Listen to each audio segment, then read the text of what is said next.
Hey guys, welcome to another live show, another live She Knows Arsenal. Make sure you guys are liking the video and subscribing to the channel. And most importantly, getting into the chat and letting me know what you guys are thinking. This is just a little kind of update news show, random live on a random day. So hopefully you guys enjoy it. But I want to talk about just kind of what's going on with Arsenal injury wise, getting players back. We'll talk about that.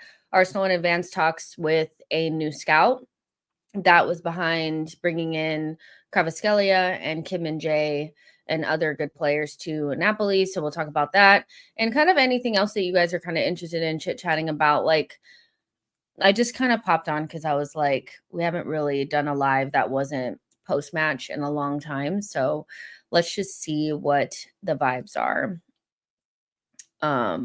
So yeah, Me Tech says Madueke coming back is great to hear. Madueke is coming back. Dr. Omizia says, hi Jess, big up to you. Can't wait to see all 6 attacking options available to us. Tayo says Jess. Hello to you as well. And Leopold says, hi Jess, I saw you lifting heavyweights for North London Derby. I mean, lifting weight is like doing the 2 workouts a day is killing me. I'm really like dead tired right now and I'm like struggling badly, but I want to get through this 75 hard challenge thing. So hopefully I'm able to do that. But yeah, I'm trying to lift more weights. I'm trying to get back into it. The scale, I haven't gotten on a scale in years. And yeah, that was humbling. So yeah, we're gonna keep working on it. And Jess says vibes are immaculate. So yeah, like I said, make sure you guys are liking the video and subscribing to the channel. I do wanna well, first I just need to say this. I'm my head is still on Pluto from yesterday. If you guys watched the Arsenal women, then you know what I mean. But if you didn't, you're lucky because they did the unspeakable yesterday. They were 2-0 up away from home against Bayern in the Champions League phase and conceded 3 goals in the second half. And they haven't gone out, but they're not looking strong at all. And it's just shocking. Like, this whole season has been a joke. Like, this entire season so far has been a joke. And one thing about Arsenal women is that, like, they're always been seen as one of, like, the pioneers in the top, like, elite sides. But even commentary yesterday almost felt like they were expecting Bayern to win. Now, Bayern are, like, widely considered the second best team in Germany.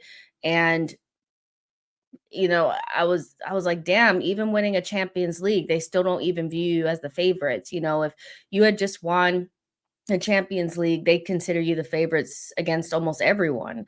And it's giving that people think it's a fluke.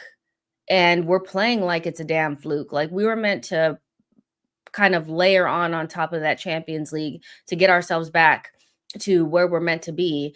And they are just being so ridiculous right now. Like, I can't do it. I am so frustrated with this team. And I love them to bits, and I will go to war for those girls, but this season has been so, so, so tough to watch. I mean, our title hopes are pretty much over already. We're looking like we're going to have to do the playoff phase of the Champions League, and I'm not confident we're going to get through. So I'm very frustrated. That shit yesterday ruined my day. And I was like, I can't believe they're doing this again. After Jonas, I thought we were departing from that. And now we're going back to the tomfoolery.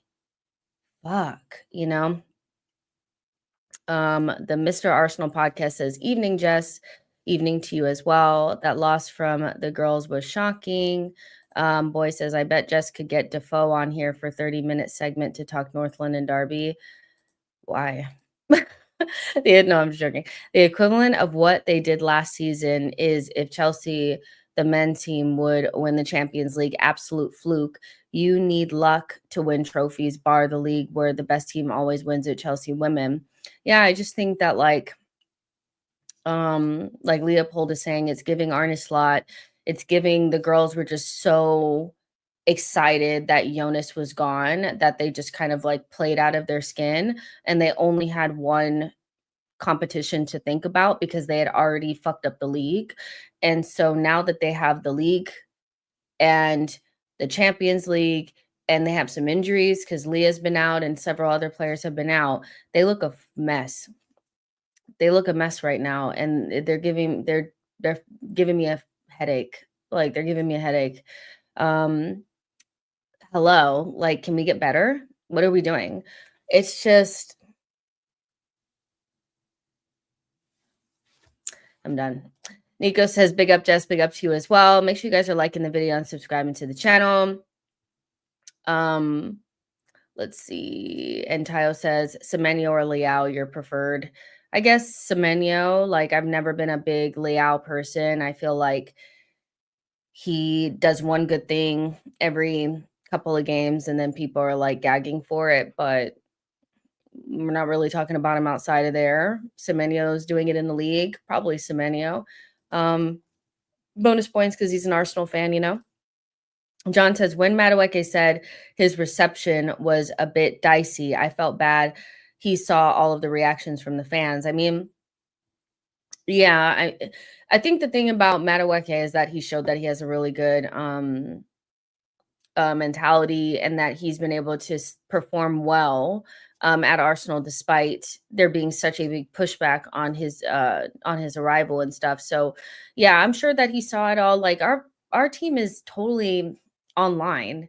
They are chronically online. Declan Rice chronically online. Madueke online.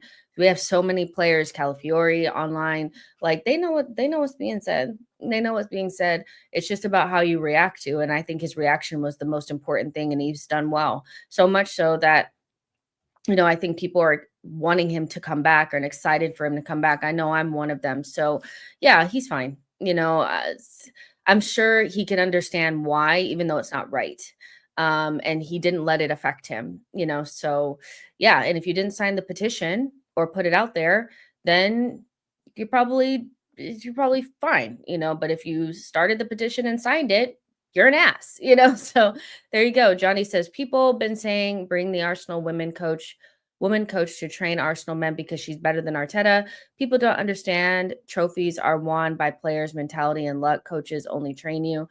I mean, not necessarily. I mean, I feel like coaches do earn their keep, and you can't just say, well, it was won by the players, so the manager doesn't matter. Renee has done something really, like, we can't take it away from her, even though it's not looking good right now. She did help Arsenal win the Champions League. So she was the coach in charge. So yes, the players did a lot of the work, and I don't necessarily know. I'm not behind the scenes, so I don't know what's going on right now, even because it's not looking that great right now. But, if people were offended by Arsenal fans saying that we need to bring in Renee to win something, the only reason why people were saying that was because Arteta hasn't won anything. And so that's not, you can't really jab back at the Arsenal women's side or jab back at Renee, because at the end of the day, she did help them win, or she was at least in charge. Arteta needs to win something. Like when he wins something, those jabs won't be there, and people won't get offended by people saying that they needed to hire the Arsenal women coach. Like, it's, you got to win. At the end of the day, Mr. Arsenal, the Mr. Arsenal podcast says Claire Wheatley, the women's sporting director, needs to go as well, holding us back massively. I'm sick to my back teeth of going through multiple seasons with no center backs. Like, Leah has been in and out for years now. Like, she's had injury issues for years now. And she's our best and only like world-class center back. The last world-class center back that we had was Rafa. Rafa left years ago, and we still have not replaced with the same caliber. And this is Arsenal. We should be going out there to replace like for like. They got Ilstat. Ilstat was never on the level. They got Lila Codina. Lila Codina was never at the level. Now they're running Mubin Moy and Katie Reed. They're literally running an 18-year-old now. She's got a cruciate injury. And I'm just like, where's my center back? Where's my center back? You guys are surprised that you guys are conceding goals like this. Like, you don't have good center backs. Like, no offense to Catley, love you down boots, would fight for you. But we need world class back there. We need world class back there. We ain't got no speed. When are we going to get to the point where we have quick wingers? All the best teams in the world have quick wingers. They have quick players. They have speed. When are we going to get that? We still don't have any. We are one of the slowest teams I've ever seen in my life. And you let Leah Walty go, which I don't think she was pushing to go. I really don't think Leah was pushing to go. If you know, you know. I don't think Leah was pushing to go. But you let her go. So then your best DM now is 36-year-old Kim Little. Now she's injured. And Kyra Cooney-Cross is like, it's like she doesn't exist. So you're running Mariona DM shifts.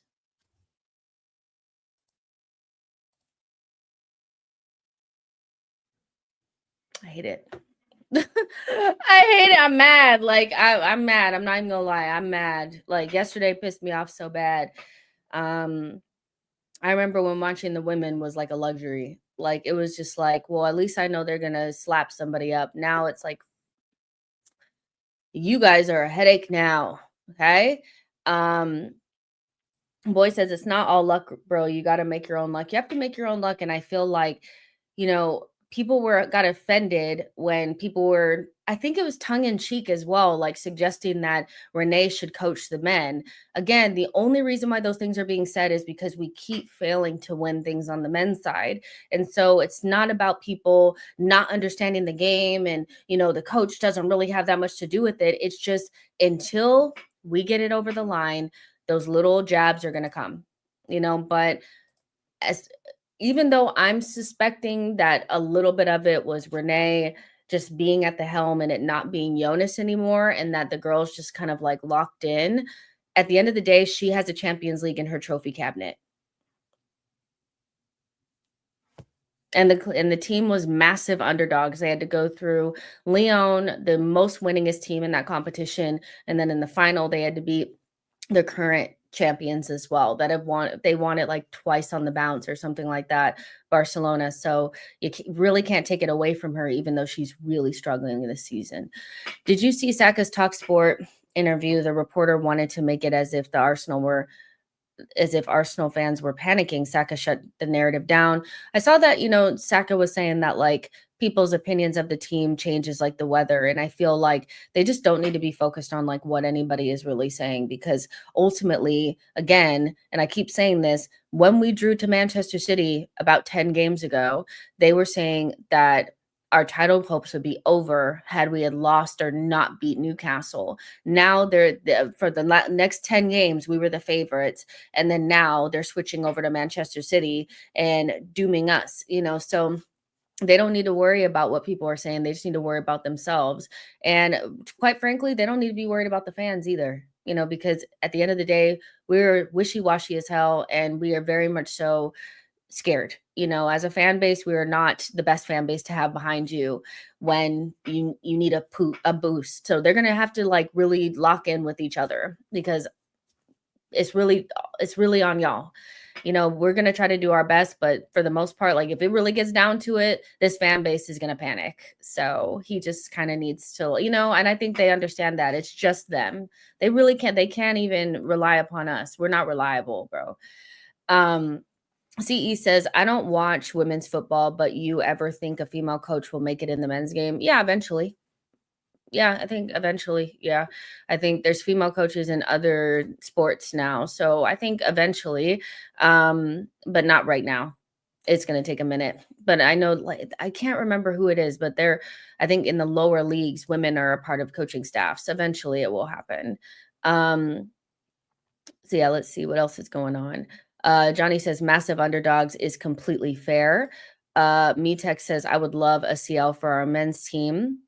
Mafia says I was shocked from 2-0 to 3-2 to Bayern. It was disgusting, genuinely. And like, I just the problem is that it's not that surprising. And once it becomes where you're 2-0 up and you're like, damn, we probably need to get a third. When you go 1-0 up, you're usually like, we should probably get a second. But we were at 2-0 up, and the group chat was saying we should probably get a third. And I was like, at that point, you already know that you were unserious. You should be able to see out a 2-0. You should be able to see out a 2-0. If they conceding 3 1/2, and it was like they fell apart. They definitely just fell apart. It pains me to say, but they fell apart massively. They crumbled like a cookie. Like, it was crazy. Um, let's see. I think they will correct it later in the season. Renee deserves time to fix things. Here's my thing though, Jordan, is like she will get time to fix things because obviously, like, she's won things, and I think the players really like her and all that kind of stuff. But by the time things get better, because they will get better, we'll be out of everything. And it'll be another wasted season. And the biggest fear that I have is that somebody else wins that the Women's Super League. And it's not Chelsea. Right now, Man City are top of the league.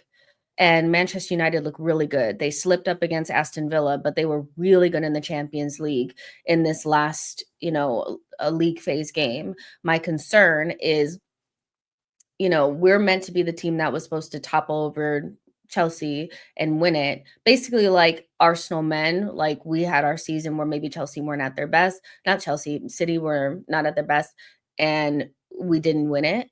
I have the fear that the same thing is going to happen. We need to get over that hump of winning the Women's Super League. Like, you have to get it at some point. And if we don't get it, it's going to be frustrating if somebody else does. But there's no doubt in my mind that we'll get better throughout the season. It'll just be too late. You actually cannot have a slow start in the Women's Super League. You kind of have to be perfect from minute one to the last game. And we've dropped so many points already. It's disgusting.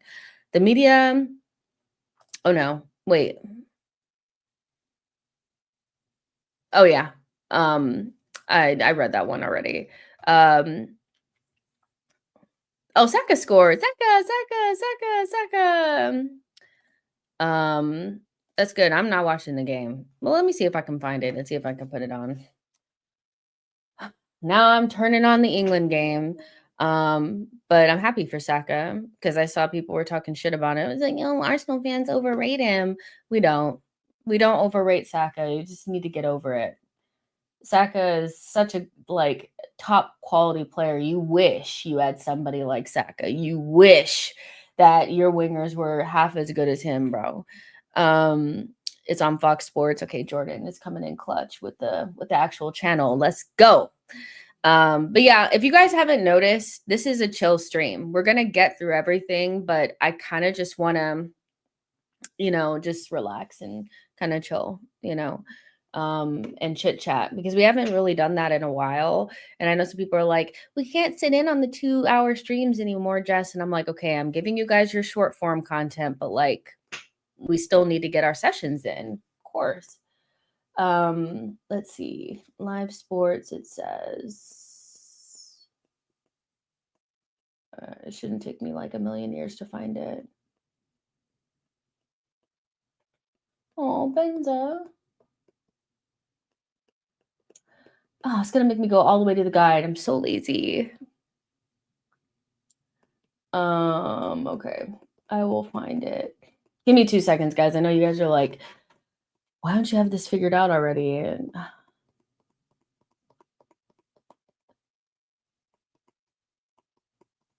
maybe do I have it on here? Surely I do. Not EuroLeague basketball. Imagine I don't even have it. I'm about 5 seconds away from just saying forget it. Do I really want to watch it that bad? I don't think so. 5, 4, 3, 2, 1. I don't care that much. Oops. Y'all keep me updated. Oh, Saka's injured now. Yeah, I definitely don't want to see that. I definitely don't want to see that. Is he up? Y'all, please let me know if he's up or not. I don't have time for this. I literally, like, my whole, like, I'm just, I'm sorry, guys. I'm just very, like, rattled today because so many things have happened. So let's see. Oh, here it is. Now, why weren't you up there to begin with? Oh, I gotta watch it on VIX. That's why. All right, whatever. He's calm. Let's calm down. Bowen is absolutely mediocre. Why are we talking about Bowen? Don said Fofana starts at Arsenal. Do you agree, Jess? No. People need to calm down in the chat. Saka will be fine. What do you mean he's injured? Y'all saying he's injured. So yeah. But let me just say, like, Don, like, I don't know if he's actually saying this or not. I feel like you're like, maybe you could potentially be making this up. But they've been saying that Fofana starts at Arsenal or Fofana is better than Saliba for about 4 years now, however long he's been there. And he's not even completed a full season. I would just like wait until he completes the season and then we can start having conversations about whether or not he's better than De Ligt, but no. What do you think about Vinny to Arsenal rumors? Also it's on Fox Sports. Okay, no worries. I have no thoughts on that because maybe this is not a great take, but I really wouldn't want him here. He's too big of a distraction. I don't see him elevating us in the way that people think. And I there's just a couple players that I probably take over him. There's something about Vinny that makes me think that he would come to the Prem, and as good of a player as he is, he'd be just the biggest distraction. And I don't get a good vibe from him right now. And that's not to say, can you stop that? That he hasn't been, racially abused and, suffered abuse while in La Liga and stuff. We've seen it, but at the same time, it's like there's just is too much of a circus. There's always something. He's always in the headlines for stomping down the tunnel. Talking to fans, doing crazy stuff, so for me, it's going to be a no, so there's that. We can do better than Vinny. I think we can find somebody that fits us better than Vinny, if that makes sense. Alfie says Saka asked Tuchel to come off and he's not doing anything. Hello, take him off. What's going on? See, this is why Tuchel, he's on my shit list, genuinely. The whole thing with MLS, him pretending like he has better players than MLS, like that's gonna get you. That's why y'all don't be winning nothing. Pride, too much pride. MLS, even if he's sitting on our bench, should probably be called up for England. Let's be real. But I just feel like he's on bullshit. He's on bullshit. He's trying to make his mark and all this kind of stuff. At the end of the day, you're going to play Saka. You're going to play Bellingham. You're going to bring MLS and you're going to do what you need to do. You guys are scaring me with the Saka shit. What's going on? Guys, come on. Stop. Seriously, come on. Don't this oh no? What? What oh no? I'm scared. Why is he not choosing to bring up MLS? He's more than proved himself as he's pretending like he needs to work for it over the Luke Shaws. Man City are definitely the closest rivals this season. Liverpool in a top four scrap. He's an ex-Chelsea manager. Why the fuck they let him manage England? I don't know, but Ears is getting on my nerves. Like all this bullshit. Like, oh well, Saka's lucky to get called up. Eh? Like, what are you talking about? Like, you sound so dumb.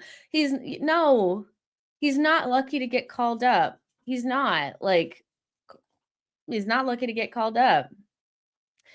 Would it be okay to reach out to you and sort of collab and chat about women's team more? Sure, you could just email me or DM me on Instagram, and we can chit chat. Me text says Saka not looking good. He's limping. Come on, guys. Ugh. Saka made the sub me sign. Hopefully, it was just a temporary knock. Well, Saka's smart enough to know that if he's got a little anything to come off, so hopefully that's all it is. I'm confused. They said injury now. He's changing his boots. What the fuck is going on? They're overreacting for Saka. Shamara says Saka is fine in capitals. So hopefully he's okay. But so let's chit chat about injury boosts and like where we are with all of the injured people and when they're coming back. So let's start with the people that aren't going to be back for a while, which that's Jesus and Odegaard. So even though Gabriel Jesus is training with the team, reports came out this morning saying that he is probably not going to be back till 2026, which we have to be realistic about the fact that he's been out for like a year, so he's not going to just like start training and be like match fit. His legs are probably still like little skinny noodles, so he's 2026 makes sense to me because we're in November. So 2026 basically means he's probably going to be back in January. He's been out for a long, long time. He's just now getting to the point where he's training with his teammates. We've been through this with the ACL situation. We know what the drill is. Even if you're back in training, you're not back. So Jesus is going to take a while. Now, that same report was saying that Odegaard probably not back until December, which they'd said originally the end of November, December. Kind of like same thing, so he's probably going to still be out for a while when we come back. Now, Madueke should be back for the North London Derby. He should be back for the North London Derby. Martinelli should be back for the North London Derby. And the only question marks are Gyökeres and Kai in terms of where they at. Now, my assumption is going to be that even if Kai is back, he was not back because he's been out since the first game of the season, which was in September, and it's November. So what little match fitness he had built up is gone, so it's probably still going to take him a little bit longer to get up to speed. But Madueke, he played all the way up until about 10 games ago. So about a month ago. So he should be more than like ready to like get up to speed. And then Calafiori is going to be fit for Italy's next game, which means he'll be fit for us. Now, he was supposedly had some hip injury, and there was a little bit of a disagreement between Arteta and Calafiori. Calafiori did not want to miss Italy camp. I think he came into that Italy camp with the hip injury already there, and the club wanted him to stay back, and he didn't want to do that. And so he's made the decision to go to Italy camp, even though the club wanted to hold him back. What the fuck is wrong with our players? Why are they so honest? Why are they so fucking honest? Like, genuinely, I don't understand this whole idea of I get it, it's a World Cup year, but, like, you're not gonna not make that team. Why are they so scared? You're not gonna not make that team. You are Calafiori. You are not Italy, if they make it, are not good enough to not be bringing like, to bring you, the only players that should be concerned about missing camp are players that are not super established and play for nations such as France and Spain. France and Spain. If you don't play for them teams, you're probably gonna make your national team. Trust, like, unless you're a fringe guy, unless you're like not really all that, but like most of our players are like established in their national teams. You're going to make it. You're gonna make it. Why are you so scared, bro? Like, what's going on? So Arteta asking you, or potentially this is what's being said, asking him to stay back and him not staying back. I don't know how I feel about that. Don't fuck around and get injured, because I think Italy do play Norway, do they not? So don't get injured now. Don't be running after Holland and then like don't do that, because I'm not feeling that.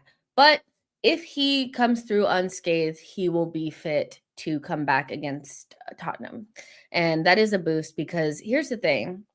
I know, like, Calafiori has a bad rep for not being fit, but to me, he's generally been one of our best players this season.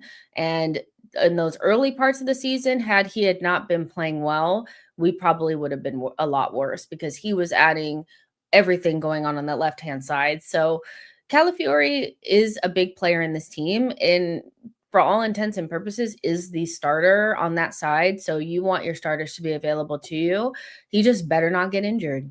He just better not get injured, because I don't think Arteta's gonna love that. I really don't. Now, if he were to get injured, what's going on there? What's happening? What's what's going on? Now if he does get injured or whatever, we're fully covered on that side, and it will be what it is. Aman says, I think we will see Hincapié a lot of more. I still think MLS is ahead of him in the pecking order. So I still think MLS would be preferred over him. But we definitely will see him more throughout the season. Would you start Kala versus Bayern or Hincapié?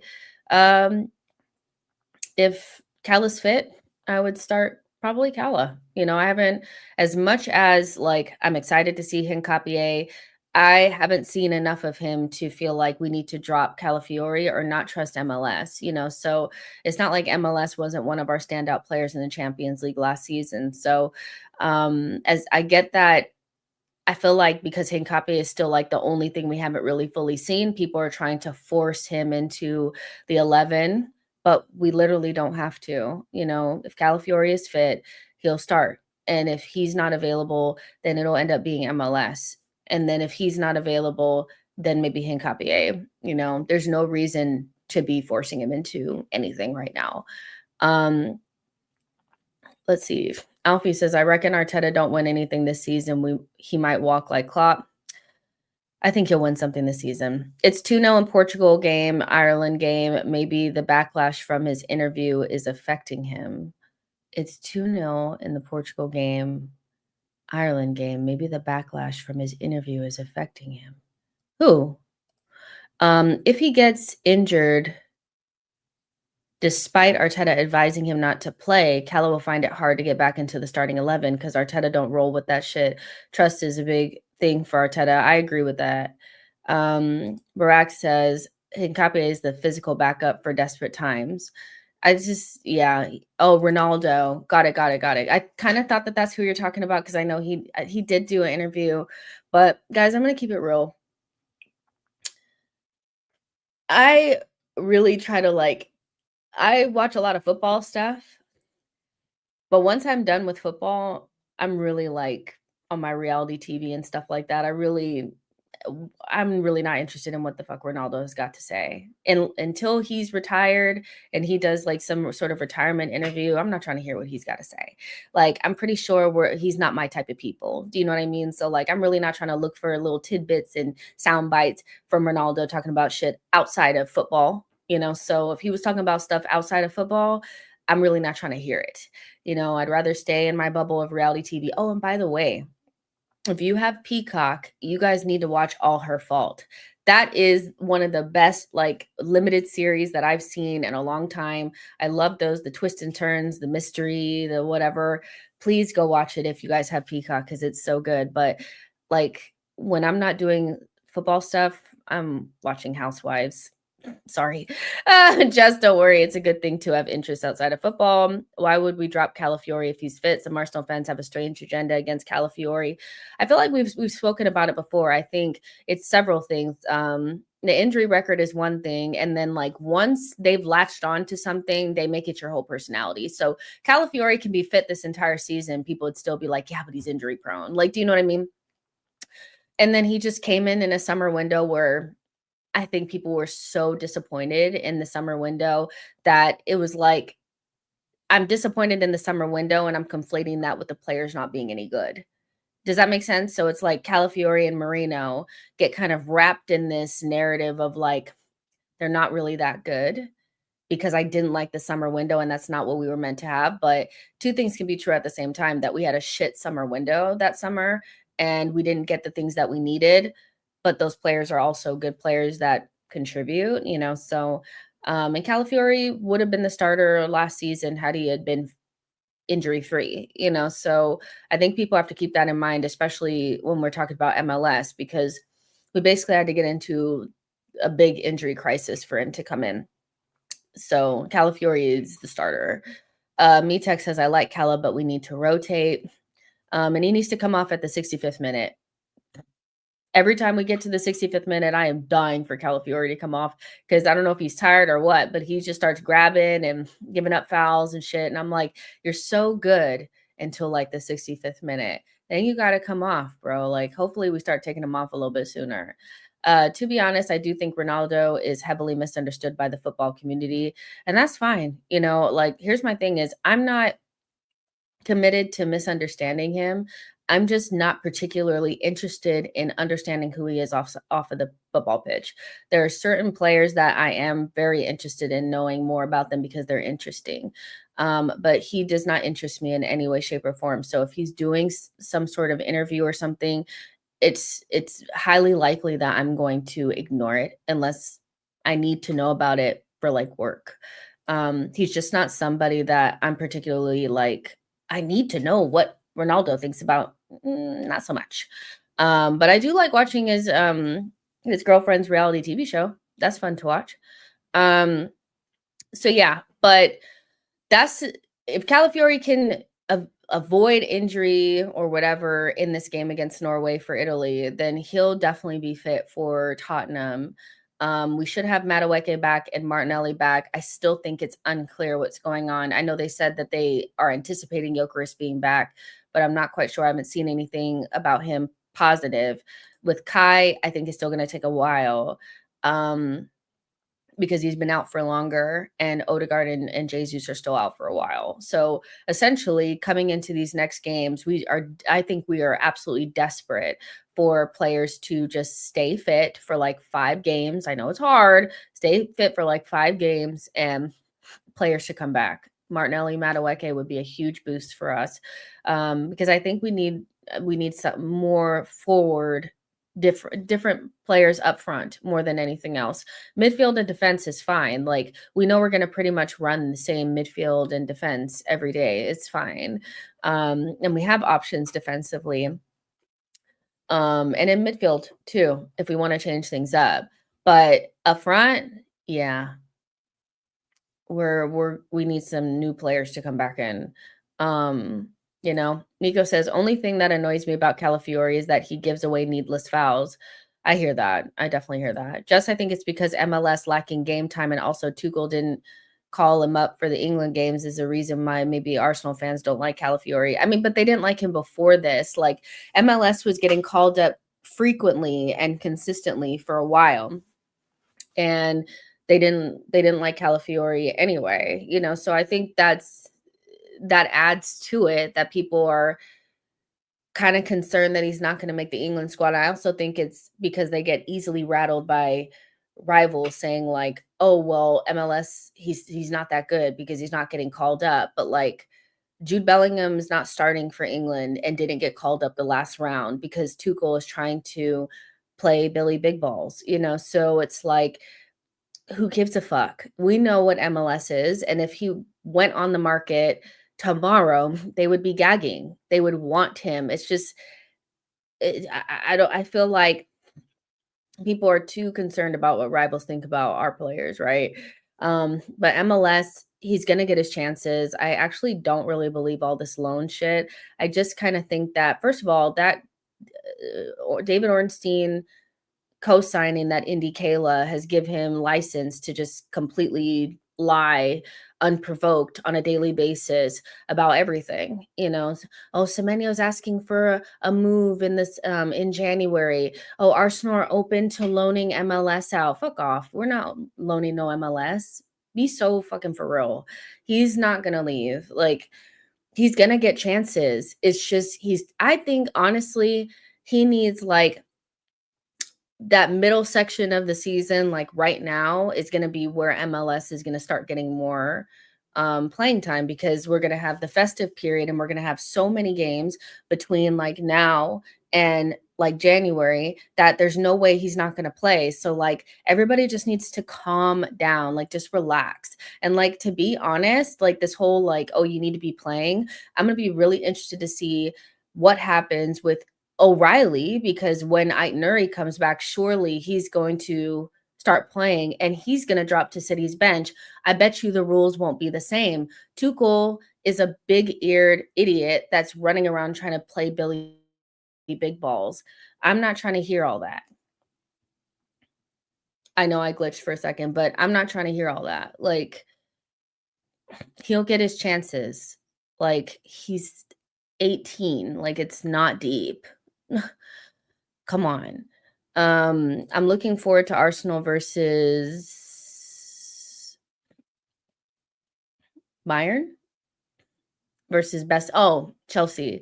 Best in the World FC more than any other game. Let's see. Jess Double S in the chat wants us to sell MLS for 70 million pounds. Like, I don't know. Why are we trying to be different? There's always somebody wanting to be different. I saw earlier people wanted Odegaard sold. Now they want MLS sold. We finally have a strong team. Why are we trying to pull it apart? I'm not selling MLS. Like, what's the point of selling MLS?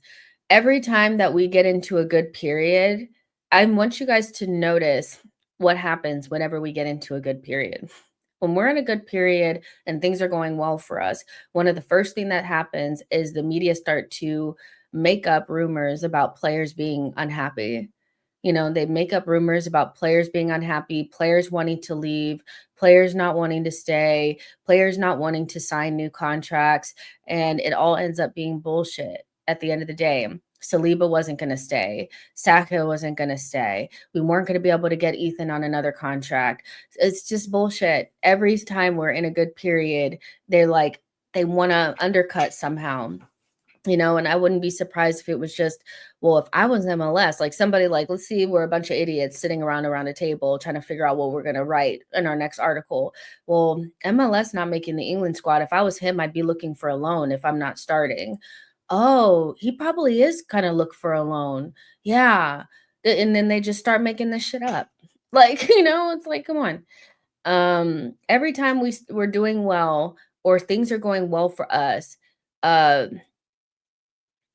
like they start making shit up. Gary says, which players do you think we need back desperately to win the North London Derby? I mean, I think we can win the North London Derby with what we got. That would be real. So I don't think we need anybody desperately back for that game. I think the desperately back is probably the Bayern and Chelsea game. But to beat Tottenham, We just need like 2 more attackers to come back, I'll be honest. I think we need to be able to look at our bench and not have to look at a 15-year-old there and weigh up whether or not we're gonna bring him in. Um, so personally, I think if Madueke and Martinelli are back, that would be a huge boost for us and be more than enough for us to beat Tottenham. I really don't think that like Tottenham is a game that we're gonna need something specific back. As long as we don't make brain farts, we should win that game. You know, we should have Saka. I know that people don't like Marino up front. Marino's not gonna kill us. He's really not. Martinelli off the bench or Martinelli starting, Trossard is scoring goals, whatever. Madueke back, we can do stuff with him. You know, I guess Gyökeres, but I think we can beat them with what we have. So, yeah. Iman says Nelly and Madueke back will be huge. We will finally have outlets out wide. Agreed. Ayara says yes, we desperately need Gyökeres. Well, I think what people are saying, do you think he's the difference between us winning or not? And to be honest, I don't think that not having Gyökeres will mean that we're gonna lose that game. You know? Like, do you get what I'm saying? Like, when you say, "Who do we need desperately back?" The only players that, like, if we didn't have them for that game, I'd be really concerned that we wouldn't win it, is probably Rice, Zuby, Gabrielle, Kimber, Raya. That's it. Because I'm gonna be real with y'all, like, so far with our attackers outside of Saka, I don't think anybody's really established themselves as somebody that we can't really win without. You know, I think they've had good times and bad times. I think they've had moments where they look really good and moments where they don't. So, you know, none of our attackers are like Holland or Salah figures in our team where we're so different without them. I think the alarm is coming from Marino being in there and not pressing as well as Gyökeres. But even before that, people weren't really fucking with Gyökeres until he scored against Burnley. You know, so I hear it, but none of our attackers, to me, outside of Saka, are like, if they don't play, we're fucked. Like our main source of strength comes from that midfield and that defense. A lot of our attackers are interchangeable, but would it be nice to have more than kids to bring off of the bench and different things that we can do? Yeah. Yeah, I agree with that. Hot take, if we're 3 years behind in our rebuild, when Yeri should be starting in the 9 for us. If we were 3 years behind our rebuild, when Yeri would be starting in the 9 for us. That is a hot take. I haven't seen Ethan really play 9 for us except for, like maybe once. So I don't really have a thought on it, but that's interesting. Nico says, I've been disappointed with Eze, especially. He just looks overwhelmed. He's just adjusting, you know. I think he's just adjusting. But it'll be nice to get Odegaard back and then play Eze maybe out wide. I think he's better out there.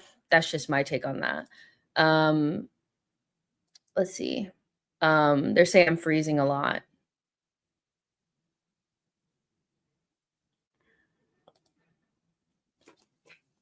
See.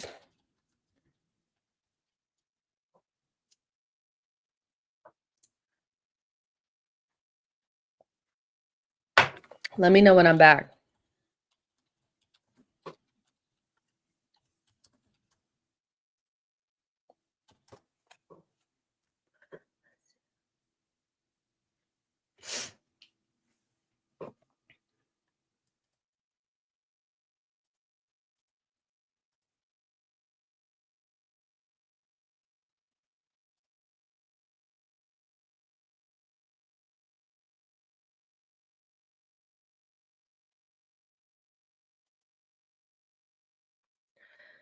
Am I still frozen?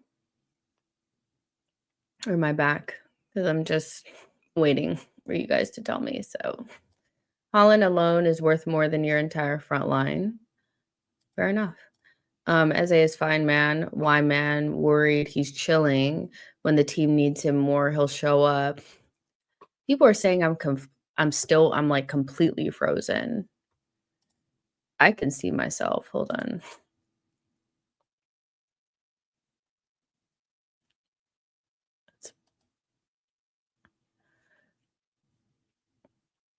Back and gone again. Okay, let me look. I don't know why this happens every time. I push so much for this internet.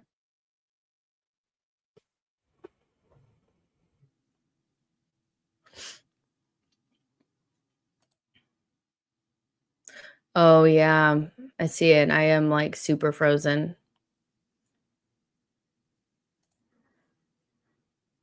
That's annoying. Okay, let me go out and come back in.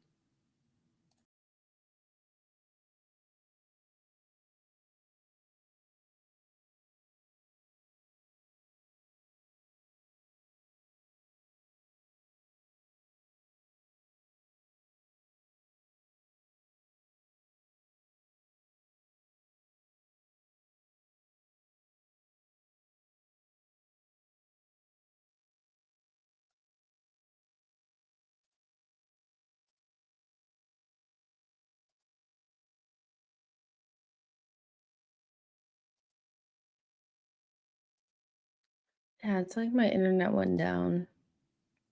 Am I back? Oh, okay. Um, yeah, I think the why man worried, he's chilling.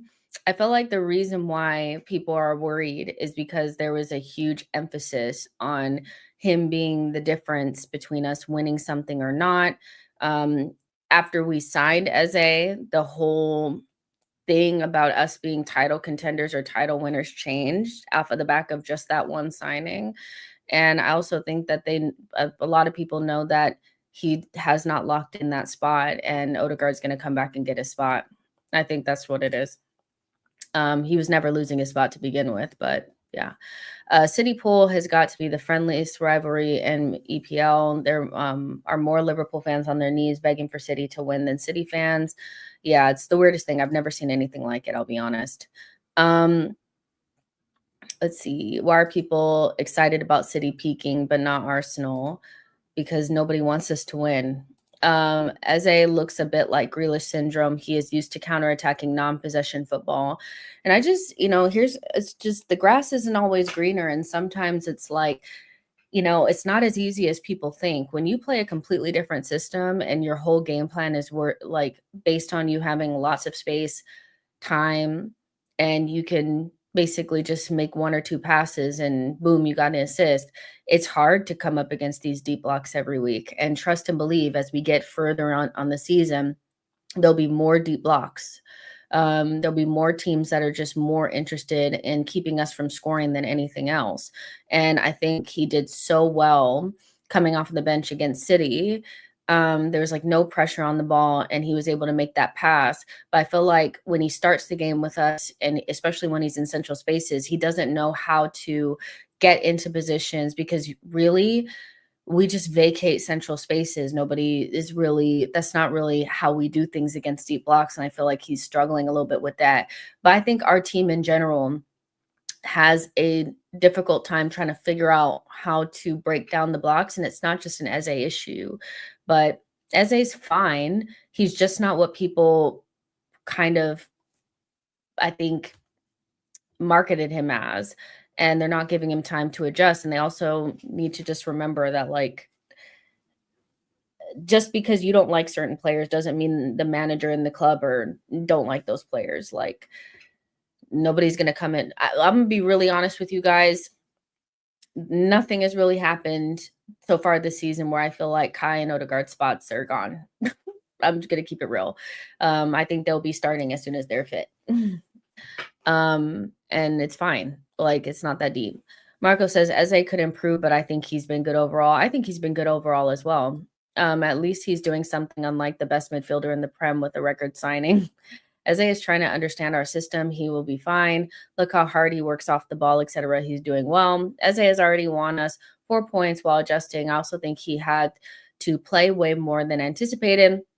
I've been fine with what I'm seeing, both him and Gyökeres. We have to watch them adjust exactly. Like they just need time. It's just not as easy as people make it out to seem that you're just going to come straight in and then like boom, you're going to be perfect. Like it doesn't work like that. Um, Boy says, same Jess. I also think Havertz and Odegaard will be right back into the team when they're fit. Gyökeres and Eze haven't done enough to convince Arteta, in my opinion. I don't think so either. But the thing is there's a world where Kai Havertz and like Odegaard and Eze and Gyökeres all are playing well for Arsenal at once. But I just think we have a hard time still wrapping our head around the idea that, it's you're gonna have it's a squad. And Madueke was playing really well, and then Madueke went out, and Saka came in and was playing well at first too. So the squad is more important than just like individuals and getting your little narratives off. Like even if Odegaard comes back and gets his spot, Eze is still super important to this team because he can play multiple positions and he's a game winner. He's somebody that can come in and give you that assist off the bench or, give you that goal randomly that nobody else can really do. So I think we're very almost like a little bit like disrespectful to certain people in the team. It's like just throw them out. We don't need them anymore because now we have this thing. But it always turns out to be the case that we still need those players. And even I kind of did that over the summer with Martinelli. Wanted out the team, didn't think he had any had that much value anymore because he had two kind of like underwhelming seasons, but he's come back this season and really looks like somebody that adds something to the team.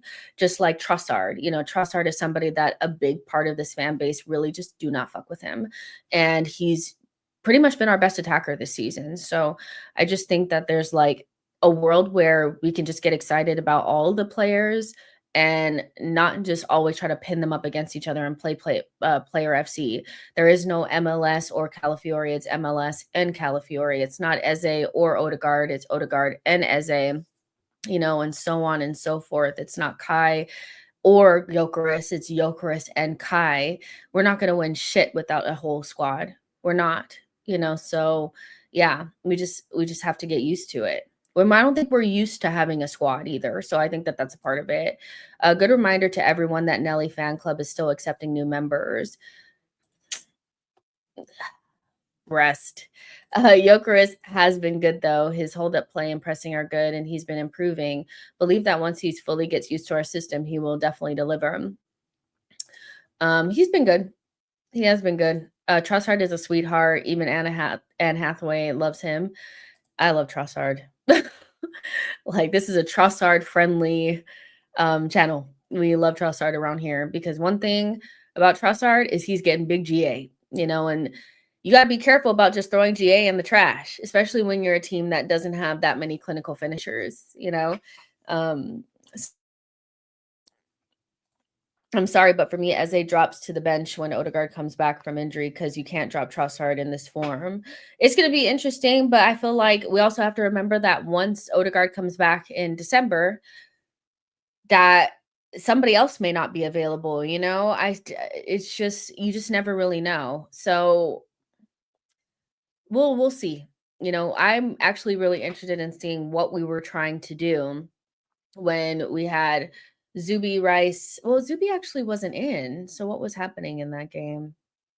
I think he tried to play Eze and Odegaard in midfield together or something. I don't know. Something happened. You guys will remind me, but Zuby wasn't in because Zuby came on. But I really want to see Odegaard, Zuby, Rice, and then Eze out wide. Gyökeres in the striker position and Saka for like 5 games and just see how it goes, because we really haven't seen it yet.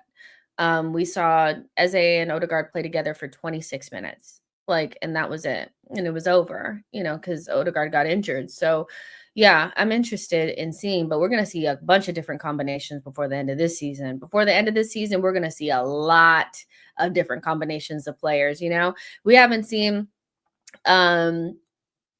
we haven't gotten a chance to really see a lot of like Madueke and Saka at all, and I'm interested to see what happens there. If you have, listen, I'm not the type of person that's like, oh, Saka, his position is so precious. Like, if I want to see Madueke and Saka on the pitch together, I want to see Saka and Madueke on the pitch together. So if that means that Saka is on the left, then that's fine. It's not about him getting ousted by Madueke. It's just like, I want to see that combination. I want to see Eze and Madueke again together again. I want to see different shit, So and we're going to see it. We're going to see it. Imagine Eze, Madueke, and Saka in the same team. That would be really interesting. We should win the league. Can't see anyone keeping up with us. People are not talking about Jesus, and I think in the back end of the season, he'll be an important player for us. For me, I think a lot of people are talking about Jesus. Maybe just you're not in the right channels, but people love Jesus. Jesus is one of those people that, as long as he's here, he has a devout following in this fan base. But I don't really want to get too excited about talking about him just yet, because the road back from an ACL is very difficult, and there are high points and low points. There's setbacks. And so just because we saw him in training doesn't necessarily mean he's going to be playing against Tottenham in this next week. Like the reports were saying this morning is probably closer to 2026, which means returning back in January. And so when I think we get closer to that time, we'll see more excitement about it. I don't think Arteta will bench Eze. It seems like Arteta trusts him more because he could have played Marino instead of Eze as a 10. I will not know. Arteta learned that playing Marino didn't work. I don't necessarily know if it's like a trusting thing, because the thing about it is, learning that Eze is a better option in that position than Marino doesn't mean that Arteta thinks that he's a better option than Odegaard, which he doesn't. He doesn't. Odegaard was fit for three games, and Odegaard went straight back into that position. So, he may trust him more as an option when Odegaard is not there. But Odegaard's going to come right back into that spot. Now, will he drop him completely? Maybe not. Maybe he'll play him on the left, but we have options there. I just want to see a couple of games with the same group. That's not the group we've been seeing, if that makes sense. Just some consistency and maybe some good options off of the bench for a couple games, that's all. But let's go ahead and get into this, this new scout that we're bringing in, right? Apparently, Maurizio Micheli has agreed to join Arsenal as part of the recruitment team under director Andrea Berta. Remember, we were looking at the guy Tognazzi, and I think he was going to have like a different role, like a head of recruitment role that they gave to Jay Ellis, I think his name is, something like that. So they ended up not going with him, but they are bringing in a new scout, and that scout is Maurizio Micheli. Micheli did an excellent job at Napoli in the recent years, and he's set to leave with Arsenal move imminent. This is coming from Sammy McBell, obviously retweeted by everybody else, but he is credited with Kvaratskelia and Kim Min-jae and other really good players that have come through Napoli. And so it's just another step in the right direction, because Arsenal are the type of club where I think we need to start getting these talents before they become £100 million talents. We've shown that we're willing to put the money down if we need to, but it'd be nice to be able to stop them before they end up going to PSG, before they end up going to Bayern, And so I'm interested to see what happens with this, but I like the idea that, Berta's adding to his team. I think he's done so well. And where he may not have been able to bring in that Tognazzi guy, he's able to bring in this Micheli guy. So, yeah, I'm loving it. Let the Napoli raid begin or not. I mean, what do we need from Napoli? Haven't they been already? There's like nothing left. What's there that we need? I don't know. But somebody that has a decent track record of being able to identify talent that ends up going to the bigger clubs, I think, is something that we need. To be honest, we needed to bring in somebody that can kind of replace Kachigao, I think his name was, because he did so well for us for so many years, but I guess in like a modern way. And so hopefully this guy brings that. Let's see. I need to see Raya, Timber, Saliba, Gabriel, Calafiori, Zubi, Rice, Eze, Odegaard, Martinelli, Gyökeres, and Saka. I mean, at least once for like a full game. It'd be great. Michelle is apparently old school, real deal from various things I've read. It'll be cool to see him stamp in the months and years ahead. Bring Scott to the Emirates. McTominay, no. Evan says the hair needs its own chair. It's just, it looks so crazy right now. It doesn't even, like, what is it? I don't get it. But yeah, no Scott McTominay. Eugene says Josh Kroenke will bring so much success to his football club. Evidently, he's serious. And TK says, "Did you see Saka's goal? I haven't seen it yet. I don't know what's going on in the England game. I know he scored, but to all the people that are constantly trying to convince themselves, because they're only really talking to themselves, they're not really talking to nobody for real, that Saka doesn't belong in that team or he's not that good. I feel like he proves it all the time. But people just talk for the sake of talking, so we don't need to be listening to that. I want us to get Adam Wharton in the summer to add to our holding midfielder depth. Norgard ain't good enough. We need Zuby and Rice healthy all season to win the league, in my opinion. I mean, I do feel like, obviously, if you guys have been a fan of the channel, you guys have been longtime subscribers, you guys know how I feel about Adam Wharton Bring. But, ultimately,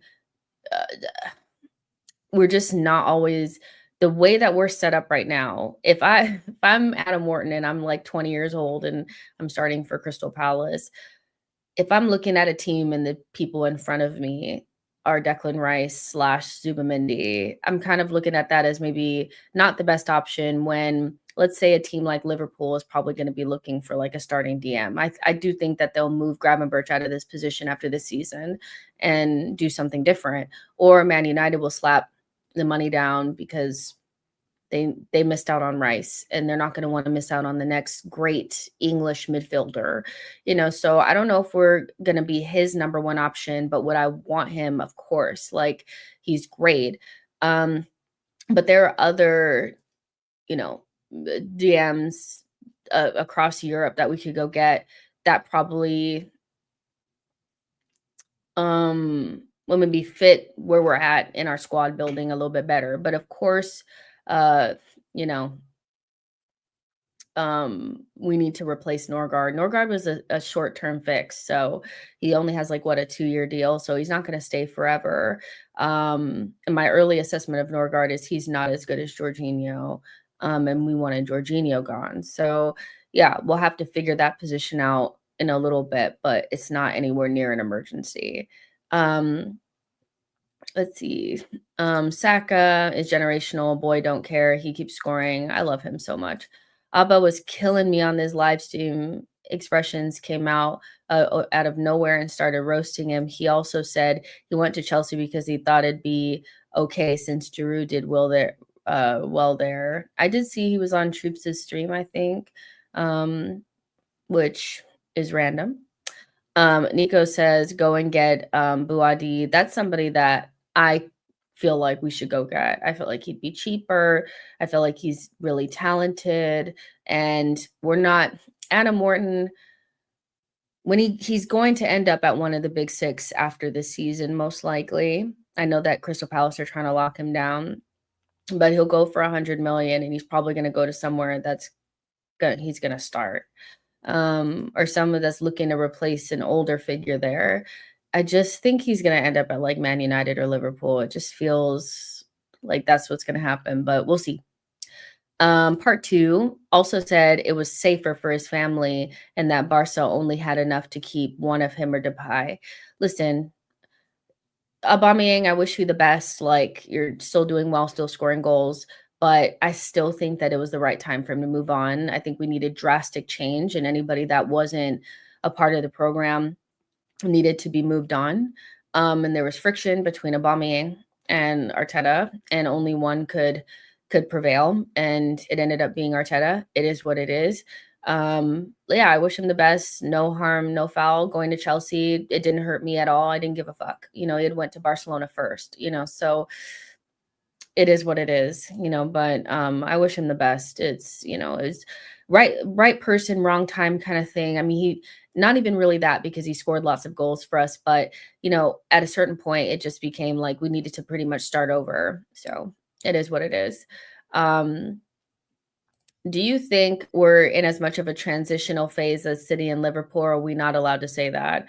We're not allowed to be anything, John. We're not allowed to have injuries. We're not allowed to have a bad game. We're not allowed to do anything, so we can't transition nothing. But I think that again, where teams are being given a what do you want to call it? A pass for having injuries or trying to integrate new players and new players needing to learn the system, we have had just as much change and injuries as anyone else, but we've dealt with it better, but we're not getting the credit for it. It's just, well, Arsenal are supposed to be here, so da da da. But we brought in 8 players, and we've had to use those players too. It's not like they haven't, like, besides Hincapié, everybody else has played and played a lot more than we probably anticipated them to. Did nobody think Mascara was going to be playing them games? Did nobody think Mascara was going to be playing them games? Nobody thought Madueke was going to basically start the season, So, yeah, I mean, I wouldn't call it a transitional phase. I would say that we've dealt with the change in our team, and we are changing and becoming a different side than we were a couple of years ago, but we're just not allowed to have anything, John. It's just basically just going to be either win or you don't.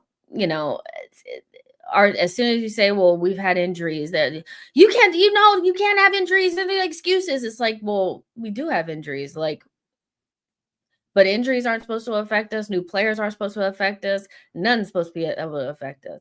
Like, we're not gonna have, like, quite literally, nobody's going to give us anything. Do you know what I mean? We just need to win. I honestly just feel like we need to buckle up and win something, and then we can start having different conversations. You know what I mean? Let's see. We love Jesus and wouldn't have sold him out if he wasn't injury prone. Yeah, everybody loves Jesus, I feel. Faraz says, I just joined. What are we discussing in the chat? Some big news that I've missed. Calafiori should be fit for the Tottenham game if he does not get injured against Norway, which to me is a big boost. Other people is probably not a big boost, but that's a big boost because he's been starting and I want him to play.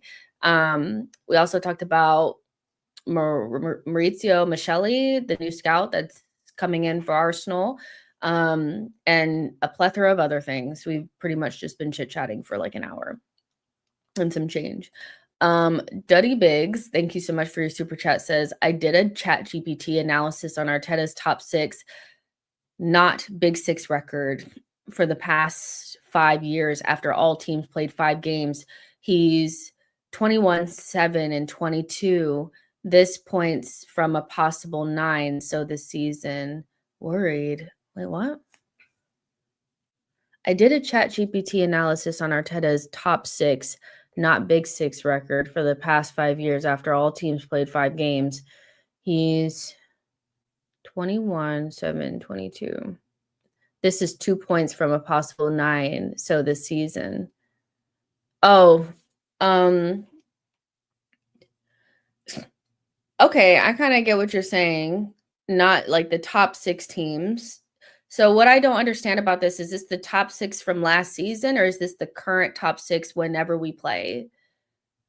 Do you get what I'm saying? Because that's, we usually talk about the big 6 games because even if Tottenham or Man United are not playing well at that time, they're still considered the bigger sides in the bigger games than, like, let's say if Sunderland are in the top 6 right now. I get what you're saying, like, that's top 6 game. So, but that's ever changing as well. I feel like it's difficult to utilize that particular stat at this point in the season because the top 6 has changed so much in the last, like, couple of games. I kind of hear what you're saying because we got a point from Sunderland and we got a point from Manchester City, but we lost to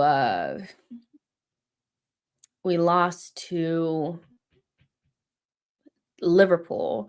But you got to go back too, because I feel like I could be wrong, but where were Newcastle in in the standings when we played them because I felt like they were higher than where they are now.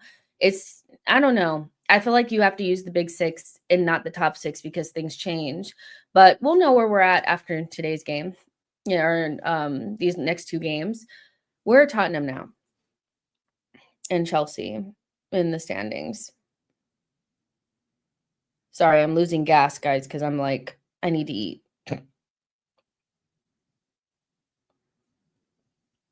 Okay, so Chelsea are in the big six or in the top six, and Tottenham are in the top six. So we'll see. But when we played Liverpool, they were in the they were in the top six. Now they're not.